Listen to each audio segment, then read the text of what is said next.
Bom dia, moçada! Aqui quem vos fala é o professor Eugênio Bastos, canal Geogênio, a serviço dos alunos que gostam de estudar e passar em concursos. Moçada, vamos dar aquela forcinha ao canal, dar aquele like, compartilhar o vídeo, se inscrever no canal e acionar o sininho. Não se esqueçam, fortaleçam o trabalho do professor Eugênio Bastos. Valeu?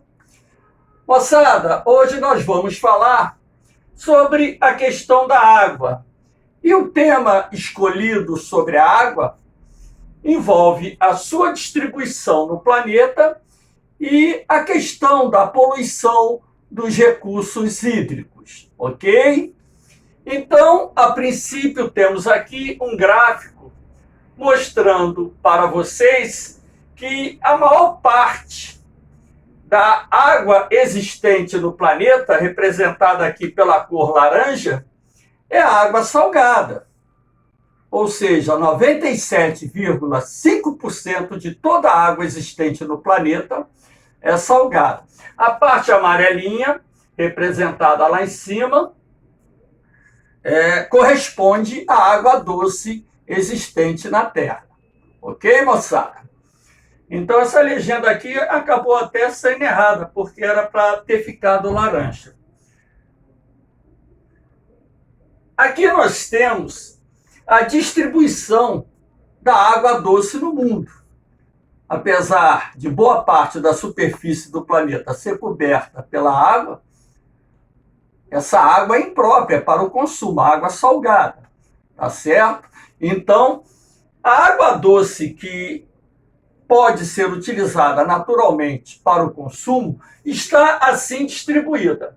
71% dessa água se encontra congelada, principalmente nas regiões polares e, sobretudo, na Antártida. É lá que existe o maior percentual da água doce presente em nosso planeta. Nós temos aqui também, na cor laranja, a água subterrânea. 18% dessa água está presente no lençol freático, nos aquíferos espalhados pelos continentes. Nós temos também 7% dessa água doce localizada nos rios e lagoas, nesse caso, lagoas de água doce. E 4% dessa água se encontra sob a forma de vapor na atmosfera. Logicamente que esses dados variam de acordo com a fonte consultada. Porém, a ideia aqui é passar para vocês, de forma bem clara, um percentual aproximado da distribuição da água doce em nosso planeta, ok? Professor, essa água se encontra bem distribuída no mundo? Claro que não. Essa água não se encontra bem distribuída. E vamos ver isso agora. Então, nós temos um mapa aqui, um planisfério, onde é possível identificar de que forma a água se encontra distribuída. Por exemplo, na tonalidade azul escuro, nós temos pouca ou nenhuma escassez de água. Observem que o Brasil, nesse caso, está bem situado, apesar de termos o sertão nordestino, onde há uma relativa escassez física de água. Em vermelho, a escassez física de água. Ora, onde você vai ter escassez física de água? Exatamente onde há ou onde existem desertos. Eu chamo a atenção de vocês por um erro aqui, acredito eu, até da pessoa que fez esse mapa, no caso da Austrália. O que deveria estar azul é essa parte vermelha. E o que deveria ser vermelho é essa parte maior aqui azul. Então, na verdade, 2/3 do território australiano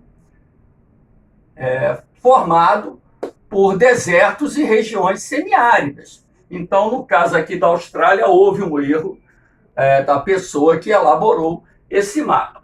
Tá certo? Então, onde você tem regiões desérticas, logicamente, haverá a escassez física de água, como, por exemplo, no Oriente Médio, na África, no norte da África, onde se localiza ali o deserto do Saara, enfim, lá no norte da China, onde tem o deserto de Gobi, se estendendo pela Mongólia, enfim.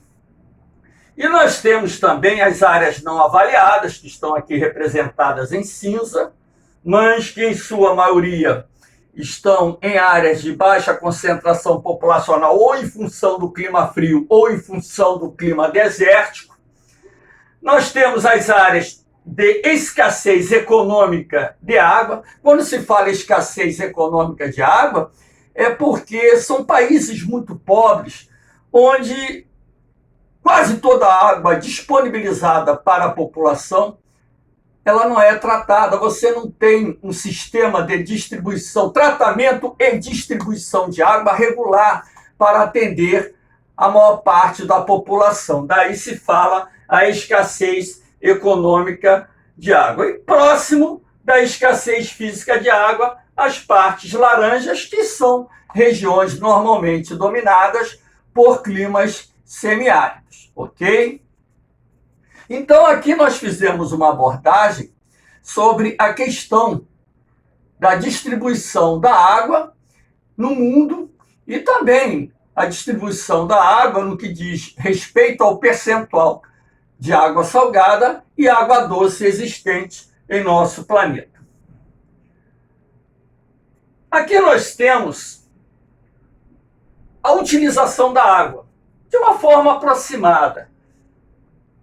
Então, pode-se perceber que cerca de 70% de toda a água utilizada pelo homem destina-se às atividades agropecuárias, principalmente a agricultura, a irrigação de lavouras.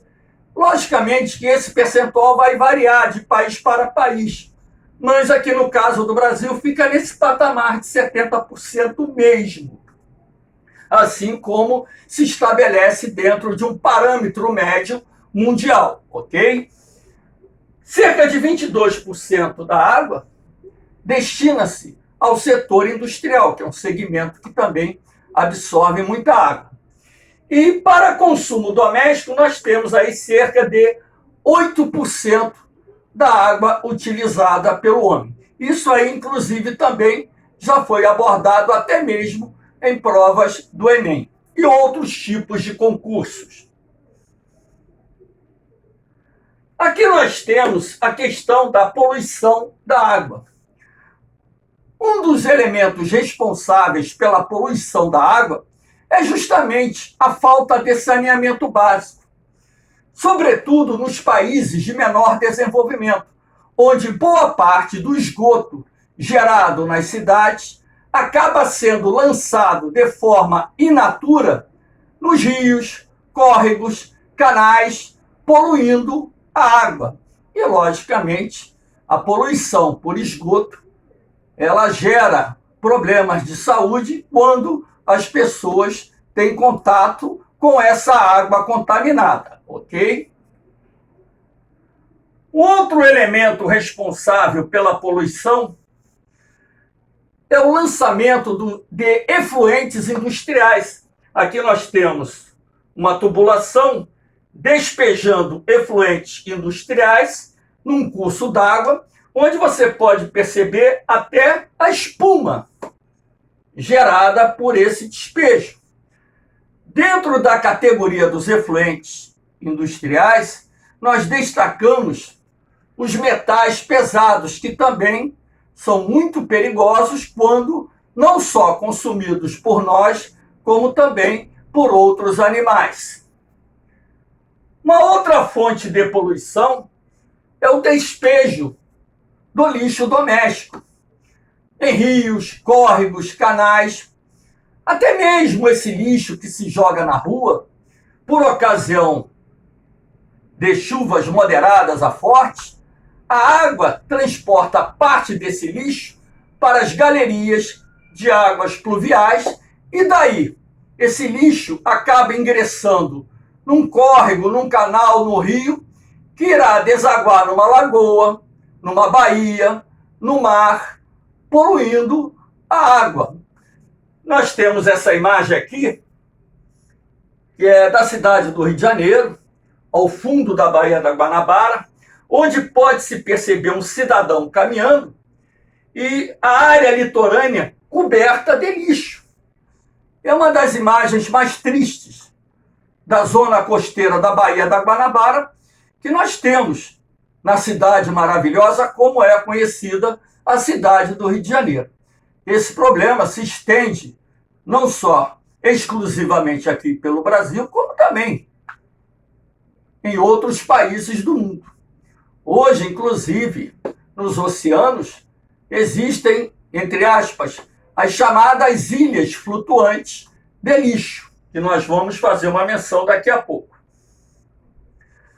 Aqui, por exemplo, aparece esse mapa, o planisfério, e essas faixas aqui, ó, coloridas, representam os pontos dos oceanos Pacífico, Atlântico e Índico, onde há a maior concentração de lixo flutuante.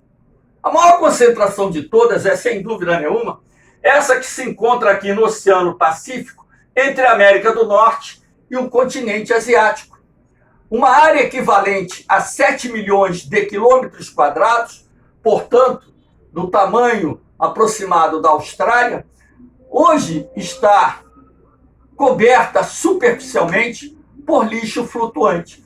Aí vocês vão me perguntar, mas professor, como que essas áreas mais afastadas do litoral podem concentrar tanto lixo? A resposta é simples. Os rios levam esse lixo para o litoral. Parte desse lixo, logicamente, que as ondas vão depositar nas praias. Outra parte desse lixo flutuante alcança o mar aberto. E levado pelo vento, levado pelas correntes marinhas, eles acabam alcançando áreas bem afastadas do litoral. Razão pela qual você vai ter uma maior concentração do lixo nessas áreas. Há também que se destacar a ação das correntes marinhas. Então, nessas áreas aqui, normalmente, nós temos o encontro de correntes marinhas que geram um movimento circundante, circular, trazendo lixo de várias partes dos mares e oceanos. Isso contribui também para que haja uma maior concentração do lixo nessas áreas. Hoje estima-se que seriam necessários bilhões de dólares para poder remover pelo menos boa parte desse lixo que hoje se encontra nos oceanos, colocando em risco a vida não só dos peixes, como também de aves marinhas e tantas outras espécies, gerando um impacto ambiental muito grande. Então, essa questão da poluição da água, moçada, ela é extremamente problemática. Por quê? Quando você tem, por exemplo, rios poluídos, ora, e precisa tratar a água para o consumo humano, para poder tornar uma água poluída numa água potável, é necessário grandes investimentos. Quem é que paga essa conta? Os consumidores finais, nós. Então, além disso, dessa poluição, elevar o custo do metro cúbico de água consumido pela população, a falta de saneamento básico é responsável pela proliferação de doenças dermatológicas, gastrointestinais, infecciosas, inclusive o consumo de água imprópria por parte da população é uma das principais causas mortes em países subdesenvolvidos ou em desenvolvimento. Além do mais, a poluição, ela faz com que desapareça as espécies aquáticas, contribuindo dessa forma para a formação do que nós chamamos de zonas mortas nos rios, baías, lagoas e até mesmo trechos do mar aberto. Ok? E também há de se destacar como uma outra fonte de poluição o emprego de produtos químicos utilizados na agricultura, principalmente os defensivos agrícolas, os agrotóxicos. Ora, esses produtos químicos, levados pela água da chuva, pelo escoamento superficial, atingem os rios, os córregos. Esses produtos também, levados pela água da chuva por infiltração, alcançam o lençol freático, os aquíferos, contaminando também a água subterrânea. Basta lembrar que essa água subterrânea não é estática, ela se movimenta. Então, num determinado ponto, ela vai alimentar uma nascente, ela vai chegar num rio, num córrego, levando esses agentes contaminantes para esses cursos d'água, que inclusive poderão colocar em risco também a vida humana, além, é claro, de causar danos ambientais, provocando a morte de muitas espécies de animais. Uma outra forma de poluição envolve o petróleo, o despejo do petróleo no mar. Isso em função de acidentes com petroleiros, acidentes com terminais petrolíferos, acidentes com plataformas de exploração de petróleo. Nós temos essa imagem aqui de uma praia com manchas de petróleo. Ora, toda vez que acontece um acidente desse gênero, nós temos um impacto ambiental. Pode ocorrer também um impacto econômico em zona costeira, afetando a atividade do turismo, afetando a pesca, causando não só prejuízos ambientais, como também prejuízos sociais e econômicos. Agora, infelizmente, esse tipo de poluição continua ocorrendo. Até mesmo no ano passado tivemos praias do litoral, principalmente do Nordeste do Brasil, contaminadas por despejo de petróleo, manchas de petróleo que chegaram à zona costeira e até hoje não foram identificadas ou identificada a procedência desse petróleo que poluiu as praias do Brasil. No início da década de 2010, nós tivemos um acidente numa plataforma de exploração de petróleo, da Brix Petroleum, lá no Golfo do México, que causou um dano socioambiental econômico enorme, não só em países que formam a América Central Insular, assim como as cidades costeiras dos Estados Unidos, localizadas na região do Golfo do México. Portanto, moçada, a poluição dos recursos hídricos é um sério problema para a humanidade e, logicamente, que nós precisamos ter a consciência, nossas autoridades, de fazer a coisa certa, ou seja, tomar as medidas que possam minimizar não só as formas de poluição hídrica, como também desenvolver projetos que permitam despoluir esses recursos hídricos que em várias partes do mundo estão contaminados por diferentes agentes poluentes. Valeu, moçada? Espero que tenham gostado da aula. Fortaleçam o canal, se inscrevam no canal. Canal Geogênio a serviço dos alunos que gostam de estudar e passar nos concursos. Moçada, um beijo no coração, um forte abraço. Daqui a pouco eu volto. Fui!